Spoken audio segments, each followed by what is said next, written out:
Não, então, pra mim, pra pessoa ser minha amiga, eu acho que só precisa de uma coisa, ela conseguir me aturar.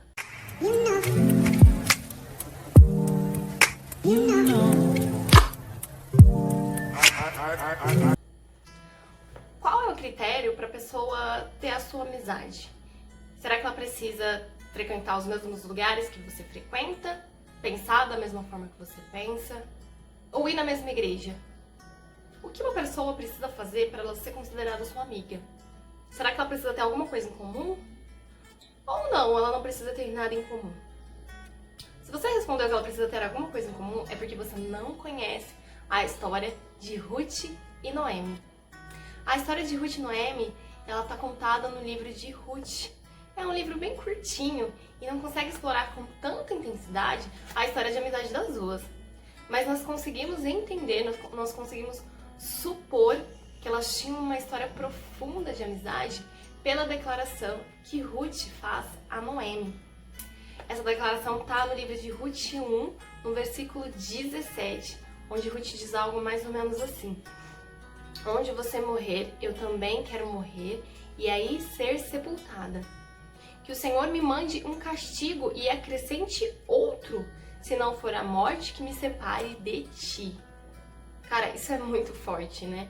Da gente ter coragem de pedir pra Deus mandar um castigo pra gente se alguma coisa fizer a gente se separar dos nossos amigos.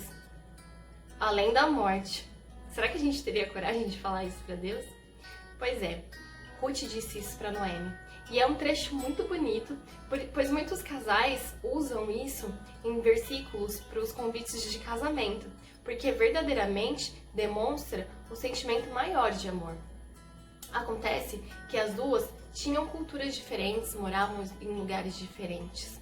Nós conseguimos entender essa história no versículo 1, onde diz que havia muita fome onde Noemi morava. Noemi morava em Belém de Judá junto com a sua família. E lá eles estavam vivendo uma grande crise. Por isso, a família de Noemi foi então para Moabe. E é ali que Ruth morava. O filho de Noemi encontrou-se com Ruth e eles se casaram.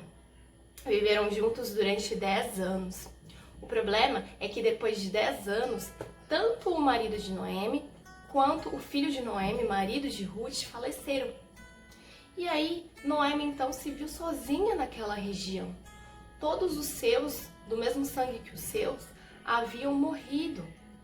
Ela não conhecia, aquele lugar não pertencia a ela, aquela cultura não pertencia a ela, e até mesmo Deus, eles não cultuavam o Deus de Israel, né? Então, Noemi tomou uma atitude. Noemi resolveu partir, voltar para a terra dela, voltar sozinha. Ruth, então, não aceitou de forma alguma. Ela não iria deixar sua sogra ir sozinha. Então, Ruth foi atrás dela e disse que iria com ela para qualquer lugar. É até engraçado que em Ruth 1:11, Noemi diz algo mais ou menos assim: espera que ainda eu tenha mais filhos em meu ventre para ser seu marido? Então, Noemi estava achando que Ruth estava seguindo ela por algum motivo. Mas na verdade não. Ruth amava Noemi, mesmo elas não tendo nada em comum. Porém, o que as uniam era o filho. O filho de Noemi, ele era o verdadeiro vínculo.